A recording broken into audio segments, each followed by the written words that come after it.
ideas, and potential solutions be heard. As a starting point, here are a few questions to consider. 1.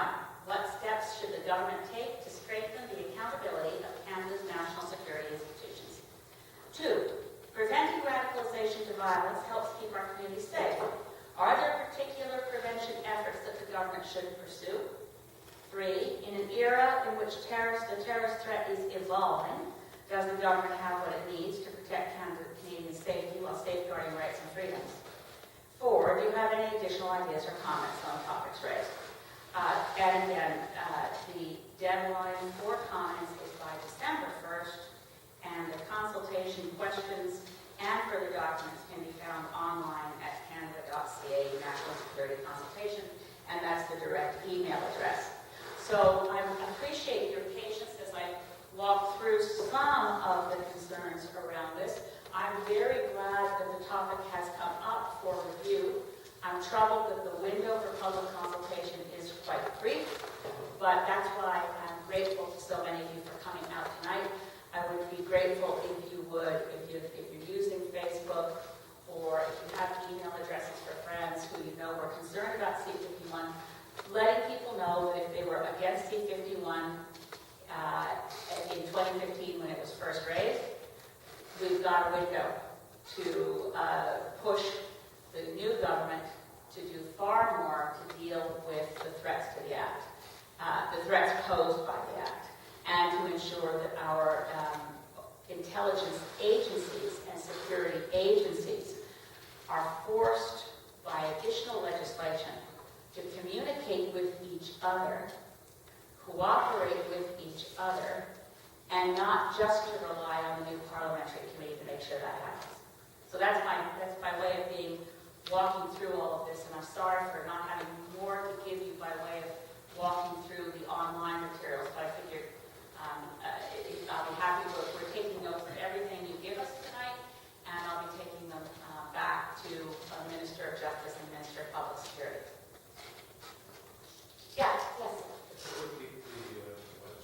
Yeah, the website is canada.ca /national-security-consultation.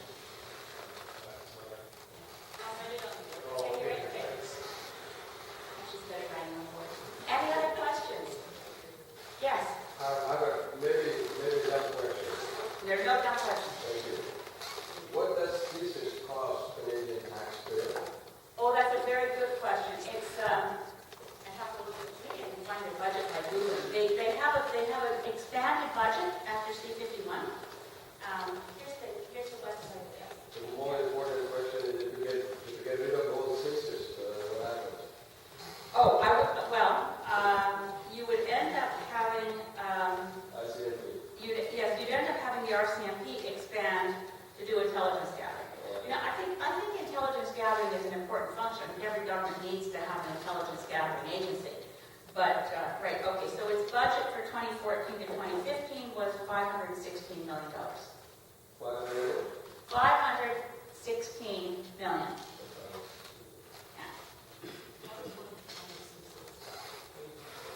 Oh, it's wonderful. It's you can go on the website for CSIS, and it's very totally marketed. Repeat the question. Oh, how does one become a CSIS agent? Sorry. On their website, they're recruiting. At least they were when I looked at it last about 2 years ago. And the website line says, "Can you keep a secret?" And it tries to attract people to the fun job they can have as a CSIS agent. And they've got a brand new headquarters in Ottawa. It's very large. Yes. And so the CSIS expanding. Of course, the people who are, this is my concern, you may have heard me raise this in relation to the people advising Catherine McKenna about climate, the people advising Dominic LeBlanc about fisheries, the people advising Minister Kent about Veterans Affairs, the people advising Christian Freeland about trade. The senior bureaucracy in every department is virtually unchanged from the last government. So certainly the people heading CSIS aren't about to tell Ralph Goodale, who's their minister, we've become dangerous and you should cut us back. I mean, obviously they're making the pitch that because they wanted these provisions, they like like the idea that they now have, as I said, the term used in the business is kinetic powers. They're allowed to go forth and do things, as opposed to collecting intelligence. And I think there was a lot of sense in the way CSIS was created initially, with the RCMP getting intelligence for CSIS. The difficulty, of course, is that they haven't been working together up till now.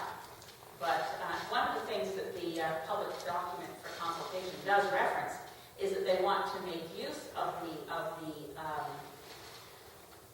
experience and the recommendations of the Maher Arar inquiry, the Abdullah al-Malki inquiry, and the inquiry into the bombing of Air India. Now, if they pay attention to those, you realize why it's so dangerous to have no-fly lists which ground people in other countries and make it impossible for Canadians to return to Canada. You know, you take C-51, it's easy to imagine a circumstance where someone like Maher Arar, once already in another country, could have trumped up charges under the terrorism and general provisions because they're so vague, and then have CSIS agents operating in another country turn them over to local authorities there, just as Maher Arar. So the business of extraordinary rendition, as it's called, of grabbing a Canadian citizen and turning them over to a foreign government is certainly, the wheels are greased for that kind of thing in C-51, which, as I said, no longer exists. It's Anti-Terrorism Act. But the different provisions, the no-fly list piece, I mean, we were sold the no-fly list piece because we were told as C-51 was going through the House that through Parliament, that we lacked the tools to stop a group of young Canadians who were going to get on an airplane and their parents realized, oh my goodness, they're deluded and they think they're going to join ISIS. We have no power to stop them until the bill goes through the House. And it was quite interesting that while the bill was not yet law, the RCMP arrested a whole bunch of kids who were about to get on an airplane in Montreal. They have the powers to do that. So the no-fly list provisions became increasingly alarmed, were more about stopping Canadians from being able to fly home and stopping young Canadians from flying to a dangerous place to join a terrorist group. I am pleased, by the way, that this discussion paper has stopped saying ISIS and is calling them Daesh, which is what I tend to do in preface. Daesh being the word used in Syria. I don't like assigning to this group of gangsters and sadists the notion of statehood. The word Daesh doesn't do that, so I've been using Daesh in the House, and I tend to use it more, and the government has picked up on it, and this document talks about Daesh. Can I ask one question? Yes, this is great. Yeah. Well, one comment and then one question. I think you tried to answer some of the things I was thinking about in terms of passenger flight list. What's the current status of the passenger flight list? It hasn't changed since under C-51. So there are, the Goodale and the Liberals have been inundated with complaints because it only takes one or two stories, such as 6-month-old babies being denied entry to an airplane because their name matches a name on the no-fly list. So they have had some pushback on it. They're trying to expedite taking the people off the list if they're clearly not the right people. But the law itself is unchanged. So the comment I had was Mr. Zakadeli, the former commissioner of RCMP. I think he was corrupt and he had all his cronies under him to profit him. Is that correct perception? Well, I don't know what happened with Zakadeli in terms of what his motivations were. I've heard a couple of different stories and they're plausible. What's clear is that he, based on the findings of the RCMP Public Complaints Commission headed by Paul Kennedy, is that what he did violated normal RCMP procedure, that what he did can be closely tracked to polling and indicate that what he did cost Paul Martin the election in 2006 and put Harper in power. So I think as citizens, we were, and I think the media did not respond appropriately to the almost inevitable conclusion that the state police interfered inappropriately in our election and changed the results. Now, what were his motivations? motivations, I've heard it said that he was a Jacques Chrétien loyalist and hated Paul Martin. I've heard it said that he liked Stephen Harper and had a deal with Harper. Nobody can know unless he was subpoenaed and forced to answer questions about why he did what he did. What he did was very unusual. In writing the press release, and I think some of you will remember the timing, it was right before Christmas, and he also was concerned that his response was that he was writing the press release. He also sent a letter to the then NDP member from Winnipeg, Judy Walsh-Elise, who had raised the complaint. Some of you may not remember because it's been a while now, but the complaint was that Ralph Goodale, when he was Minister of Finance, had let information leak that he planned not to tax income trusts. And so the allegation from the NDP was that people profited from that decision because the information leaked. After a great long investigation, it was proven that nobody profited except for one guy inside Finance Canada who managed to make about $23,000 and he went to jail. So, but it was found that Ralph Goodale had done nothing wrong. But it was just enough because the Liberals were coming out of that suspicion left behind by the sponsorship scandal, and Paul Martin always made it very clear that he knew nothing about it, had nothing to do with it, was very upset about it, and appointed a commission of inquiry into the sponsorship scandal. The Zaccardelli's actions were unusual in both doing a press release and then being very concerned that Judy Walsh-Elise might miss it because it was almost Christmas. So he had his staff fax her the letter to her Parliament Hill office and phone ahead of time so they could catch them before they went away for Christmas to say, we're sending you something really important. Watch for it, and it's really important. So it was certainly, this is all from the RCMP Public Complaints Commission report.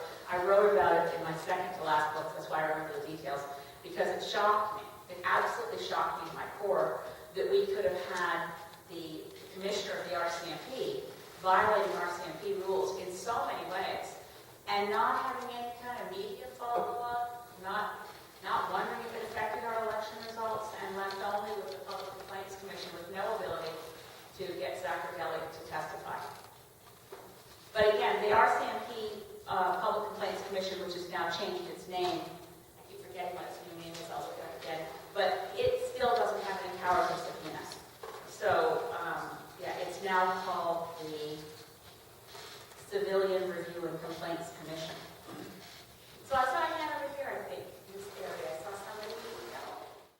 You reached Ralph Goodale, who is the subject of something that, at a minimum, is highly unusual, is okay with some of the provisions in C-51. I don't understand that.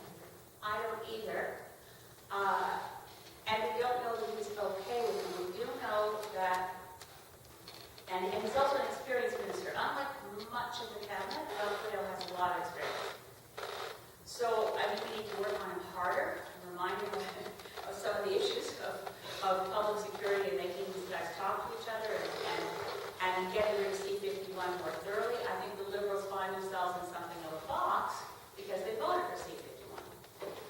But in talking about the problematic elements, I've taken the view with them, if you want to jot this down, that they should repeal the Part 4 altogether. Part 4 is the part that gives CSIS the powers to disrupt plots and allows them warrants for constitutional breach. Just get rid of Part 4 altogether. It's too dangerous. So Part 4 of C-51 is now, and it's found in amendments to the CSIS Act. I also told them that Part 3 about computers and websites and terrorist defenses needed to be almost completely overhauled, but they do better just to repeal it because the existing laws are sufficient to deal with terrorist communications on websites. But if they want to keep it, they have to substantially overhaul it. And by the way, that provision is found in the criminal code. So it's not an act that's separate. This is part of the problem of tracking down where these all went. Part 2, which is the no-fly list, just needs to be improved so that you're actually having more public transparency to make sure if your name is on a no-fly list and you're able to get it off very quickly by proving who you are and that you don't belong on a no-fly list. And we should remove the provisions that stop any Canadian citizen from being able to get on a plane and fly home unless they pose a very immediate threat to that flight. You know what I mean? I'm very concerned about capturing Canadian citizens outside the country and not letting them come home and letting them fall into the hands of countries that are prepared to torture.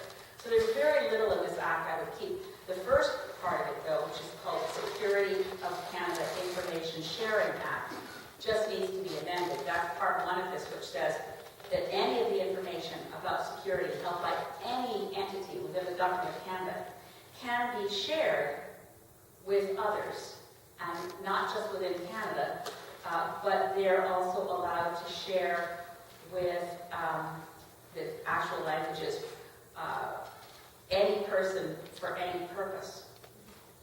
So that would include, of course, foreign governments. And if you want to be able to say that the information held by, and it includes a lot of, by the way, this isn't just security information. This is information held by the CRA, information held by Fisheries and Oceans, information held by, basically any place in the Government of Canada that's a repository for information. 23 different departments that hold information about Canadians are allowed to share it with each other, but also share it with any person for any purpose, if they determine that that person poses a threat or a potential threat to the security of Canada. Yes, Harold? I'm not sure if this ties in or what the status is right now. A few years ago, there was a big thing about the possibility of rescinding people's Canadian citizenship and leaving you without a citizenship. That has been dealt with. I'm glad you raised that. I should have mentioned it. Minister Goodale and Minister McCallum, Minister of Immigration, brought forward Bill C-6 this spring in Parliament, which largely undoes what Harper's Bill C-24 did before, which was to create a very slippery slope of what it was to be a citizen.